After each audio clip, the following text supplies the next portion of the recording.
नमस्कार दोस्तों, स्वागत है आप सभी का एक बार फिर से हमारे इस चैनल द शास्त्र वॉइस पर। दोस्तों, अगर आप जीवन में कुछ नया सीखना चाहते हैं तो इस चैनल को सब्सक्राइब अवश्य करें। दोस्तों, भगवान सूर्य देव को जल चढ़ाते समय भूल से भी ना करें ये गलती। पुराण के अनुसार कहा जाता है कि संसार के समस्त मानव को स्नान करने के पश्चात भगवान सूर्य देव को अवश्य जल चढ़ाना चाहिए। तांबे के लोटे से जल चढ़ाना बहुत ही अच्छा माना जाता है। जल के साथ अक्षत एवं फूल मिश्रित कर भगवान सूर्य देव को जल चढ़ाने से भगवान सूर्य देव बहुत ही जल्दी प्रसन्न होते हैं। जल चढ़ाते समय भगवान सूर्य देव के मंत्र का उच्चारण करना चाहिए। इससे मन में सकारात्मक ऊर्जा प्रवेश करती है। जिनका स्वास्थ्य खराब होता है, यदि वे लोग हर सुबह स्नान करने के उपरांत भगवान सूर्य देव को जल चढ़ाते हैं तो उनको स्वास्थ्य से संबंधित जितनी भी समस्या होती है उन सभी का निवारण प्राप्त हो सकता है। बहुत से लोगों की कुंडली में सूर्य की दशा ठीक नहीं होती, जिन लोगों को अवश्य ही रोजाना स्नान करने के पश्चात भगवान सूर्यदेव को जल चढ़ाना चाहिए। इससे उनके घर में जो भी खराबी है उसमें सुधार आ सकता है। सवाल यह है कि सूर्य भगवान को कैसे जल चढ़ाएं एवं कब जल। चलिए अब हम बात करते हैं कि भगवान सूर्य देव को जल चढ़ाते समय समय किन बातों का ध्यान रखना चाहिए। दोस्तों, यदि आप भगवान सूर्य देव को जल चढ़ाते समय यह गलतियां कर रहे हैं तो भगवान सूर्य देव को जल चढ़ाना और न चढ़ाना एक समान है। आइए जानते हैं भगवान सूर्य देव को जल चढ़ाते समय होने वाली गलतियों के बारे में। हो सकता है कि इन्हीं गलतियों के कारण आपकी रोजाना सूर्य देव को जल देने आपको किसी भी तरह का कोई लाभ प्राप्त नहीं हो पा रहा है। लेकिन दोस्तों, उससे पहले आपसे रिक्वेस्ट करते हैं कि वीडियो को लाइक जरूर करिएगा, दोस्तों को शेयर कर दीजिएगा और आपने अभी तक चैनल को सब्सक्राइब नहीं किया है तो चैनल को सब्सक्राइब करके बेल आइकन दबाइएगा। सबसे पहली बात, पूर्व की ओर मुख रखें। भगवान सूर्य देव को हमेशा पूर्व की ओर मुख रख के जल चढ़ाना चाहिए। जल चढ़ाते समय उस जल के छींटे आपके पैरों के ऊपर नहीं पड़नी चाहिए। हमेशा इस बात का ध्यान रखिए कि जहाँ से भी जल चढ़ा रहे हैं उस स्थान से भगवान सूर्य देव को देने वाले अर्घ्य का जल आपके पैर में किसी भी हाल में नहीं गिरना चाहिए। अगर जल चढ़ाते वक्त आपके पैर में वो जल गिरता है तो यह अच्छी बात नहीं है, क्योंकि इससे सूर्य देव क्रोधित हो जाते हैं। आपके ऊपर किसी की अशुभ दृष्टि भी पड़ सकती है। भगवान सूर्य देव को जल चढ़ाते समय सूर्य देव के मंत्र का जाप करें, ओम सूर्याय नमः। दूसरी बात, बिना स्नान किए जल न चढ़ाएं। भूल से भी यह गलती ना करें, बिना स्नान किए भगवान सूर्य देव को जल चढ़ाएं। भगवान सूर्य देव को स्वच्छता बेहद ही पसंद है। ऐसे में यदि आप बिना स्नान किए उन्हें जल चढ़ाएंगे तो वह आपसे रुष्ट हो जाएंगे और आप जिस कारण से उन्हें जल चढ़ा रहे थे उस कार्य में भी आप असफल हो जाएंगे।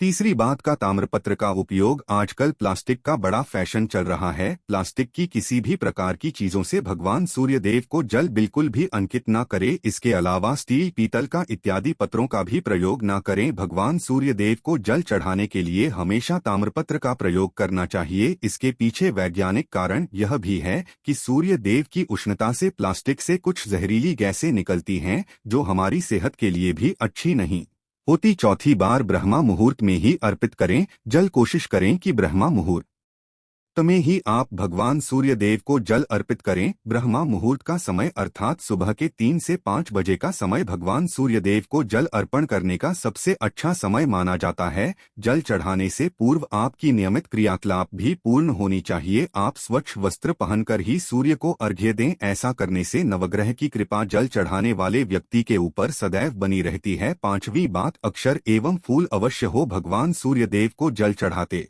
समय जल में अक्षत, रोली, फूल अवश्य होनी चाहिए। अगर आपके पास कुछ भी नहीं है तो अक्षर से काम चला सकते हैं, बस खाली सिर्फ जल ना चढ़ाएं। छठी बात, हाथ सिर के ऊपर रखें। हमेशा अपने हाथों को सिर के ऊपर रखकर ही भगवान सूर्य देव को जल अर्पित करना चाहिए। जब जल की धारा भगवान सूर्य देव को अर्पित करते वक्त गिरती है तो उसी धारा से भगवान सूर्य देव को देखना चाहिए। कहा जाता है कि ऐसा करने से व्यक्ति के ऊपर भगवान सूर्य देव की कृपा बनी रहती है एवं व्यक्ति के मन में सकारात्मक ऊर्जा भी प्रवेश करती है। सातवीं बात, चप्पल न पहने। भूल से भी आपके पैर में चप्पल नहीं होनी चाहिए। यदि सूर्य देव को चप्पल पहनकर जल अर्पण करेंगे आप से दूर हो जाएंगे और आपके जितने भी काम रुके हुए हैं वह सभी काम भी आगे नहीं बढ़ पाएंगे। इसलिए हमेशा भगवान सूर्य देव को नंगे पैरों में रहकर ही जल अर्पित करें। 8वीं बात, रविवार के दिन अवश्य जल चढ़ाएं। आप हर दिन भगवान सूर्य देव को जल चढ़ाएं या ना चढ़ाएं, लेकिन रविवार के दिन सूर्य को जल अवश्य चढ़ाना चाहिए, क्योंकि रविवार का दिन सूर्य भगवान का दिन होता है।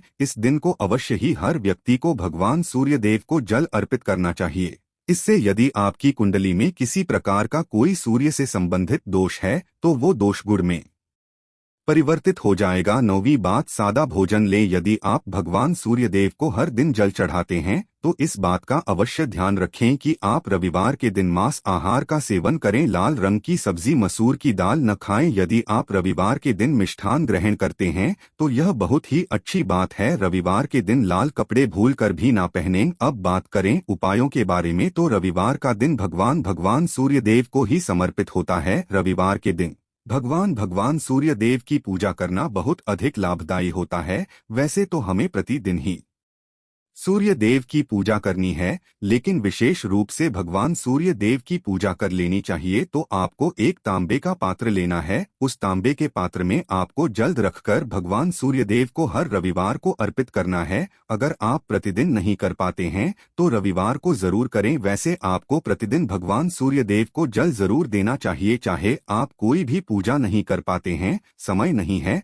आपके पास, तो सिर्फ स्नान करने के बाद भगवान सूर्य देव को जल अर्पित कर देते हैं, तब भी आपके जन्म कुंडली के ग्रह दोष समाप्त हो जाते हैं और आपको जो भी परेशानियां होती हैं उन परेशानियों से मुक्ति मिलती है। जब आप भगवान सूर्य देव को जल अर्पित करते हैं, गायत्री मंत्र का जाप करें। गायत्री मंत्र का जप यथासंभव कर सकते हैं। अगर आपके पास समय है तो 108 बार कर लीजिए, नहीं तो जितनी देर आप जल दे रहे हैं वहां पर खड़े होकर भगवान सूर्य देव के सामने 5 मिनट तक कर लीजिए। इससे आपको बहुत लाभ होता है। गायत्री मंत्र का जप करने से, जैसे सूर्य देव को समय हम गायत्री मंत्र का जप करते हैं तो हमारी नौकरी में अगर कोई बाधा आती है तो वो दूर होती है, नकारात्मक ऊर्जा दूर होती है। रविवार के दिन सुबह जब आप भगवान सूर्य देव को अर्घ्य देते हैं तो उसमें थोड़ा सा गुड़ मिला लीजिए। इससे क्या होगा, इससे आपकी सभी कामनाएं पूर्ण होंगी। अगर आप भगवान सूर्य देव को जल अर्पित करते हैं,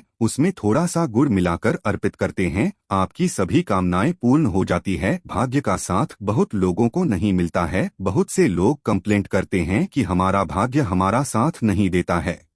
ऐसे में भाग्य का कारक माना गया है, प्रबल कारक माना गया है भगवान सूर्य देव को। तो जब आप भगवान सूर्य देव को सुबह जल देते हैं तो जल देते समय आपको गायत्री मंत्र का जप करना है और उसके अलावा आपको भाग्य का साथ चाहिए तो रविवार के दिन गुड़ और चावल का दान करना अच्छा माना जाता है। गेहूं का दान भी आप कर सकते हैं। गेहूं और गुड़ का दान करने बहुत श्रेष्ठ माना जाता है और इसको करने से आपकी सभी काम करने लग जाते हैं। अगर आप यह दान करते हैं, भगवान सूर्य देव की कृपा से आपके जो काम होते हैं, जो रुके हुए हैं, बनने लग जाते हैं। भाग्य का साथ आपको प्राप्त हो जाता है। अगर आपके आत्मविश्वास में कमी आ गई है, पराक्रम में कमी आ गई है और आत्मविश्वास आपका कमजोर होता जा रहा है, ऐसे में आपको चाहिए कि रविवार के दिन अपने माथे पर लाल चंदन का तिलक लगाएं। लाल चंदन जल में डालकर भगवान सूर्य देव को अर्घ्य दे दीजिए और अपने माथे पर भी आपको लाल चंदन का तिलक लगाना है।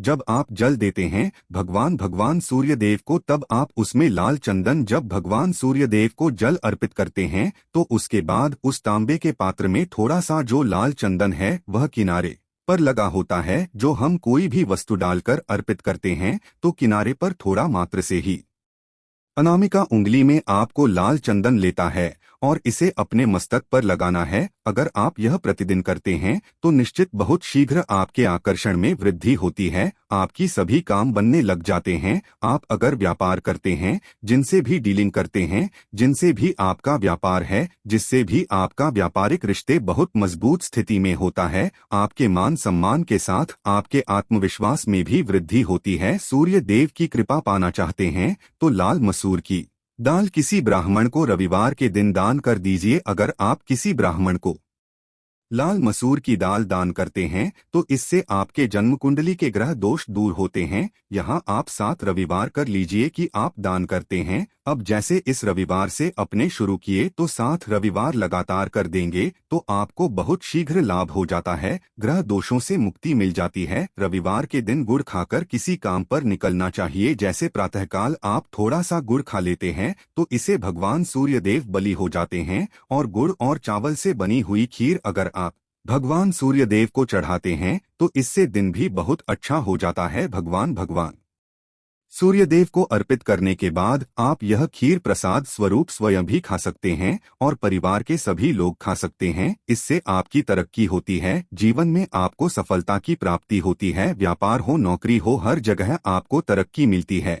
और अगर आपके घर में कोई बीमार है, बहुत समय से बीमार है, तो उनसे कहें कि वह भगवान सूर्यदेव को तांबे के पात्र में रोली और लाल फूल डालकर अर्पित करें। लाल फूल आप कोई भी ले सकते हैं, गुलाब का गुड़ हल्का को भी लाल फूल उपलब्ध, उसको तांबे के पात्र में डाल करें। थोड़ी सी रोली या लाल चंदन डाल सकते हैं। ऐसा करने से सूर्य ग्रह बलि हो जाता है तो आत्मविश्वास भी बढ़ता है। आत्मा की कारक है सूर्य देव, और जब हमारा आत्मविश्वास बढ़ता है रोगों से मुक्ति मिलती है, नकारात्मक शक्तियां से छुटकारा मिल जाता है, दवाइयां काम करने लग जाती है। रविवार के दिन आदित्य हृदय स्तोत्र का पाठ जरूर करना चाहिए। अगर आप चाहते हैं आपको सूर्य ग्रहण का पूर्ण लाभ प्राप्त हो, चाहे आपकी जन्म कुंडली मजबूत स्थिति में भी हो, तब भी रविवार को आपको आदित्य हृदय स्तोत्र का पाठ जरूर करना चाहिए। आदित्य हृदय स्तोत्र का पाठ अगर आप 3 बार करते हैं प्रतिदिन या फिर 3 बार रविवार को भी कर लेते हैं तो इससे भी आपके जीवन की परेशानियां दूर होती है। आपके मन में कोई भी काम ना हो, जैसे हमने शुरू में ही कहा था, गुण चाहिए, संतान चाहिए, सम्मान चाहिए, आत्मविश्वास चाहिए, शिक्षा में सफलता चाहिए, नौकरी में सफलता चाहिए, सरकारी नौकरी चाहिए। जीवन में आपकी कोई भी समस्या हो, हर समस्या से मुक्ति पाने के लिए आपका आत्मविश्वास बली होना बहुत आवश्यक है।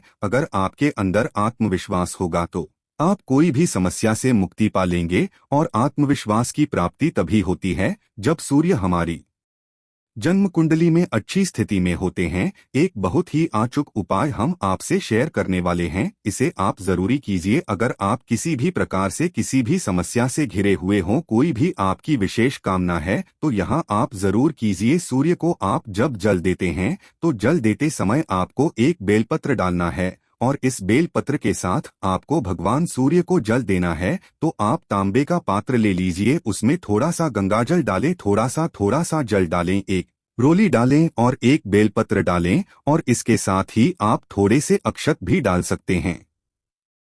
अक्षत क्या होता है? चावल होता है जिसके टूटे हुए दाने ना हो, बिल्कुल साबुत चावल होता है, उसे अक्षत कहा जाता है। तो थोड़े से अक्षत रोली बेल पत्र डालकर भगवान सूर्य देव को जल देना है। 7 बार में आपको जल देना है। जैसा कि बताया जाता है कि आपको 3 बार में जल देना चाहिए। रुक रुक कर एक ही पात्र का जल हम 3 बार में देते हैं, रुक रुक कर हम 3 बार में देते हैं। हमें बेलपत्र डालना है तो इस विशेष सामग्री की वजह से हम इस जल को 7 बार में भी दे सकते हैं। तो आप रोक रोक कर उसी पात्र के जल को 7 बार में दीजिए।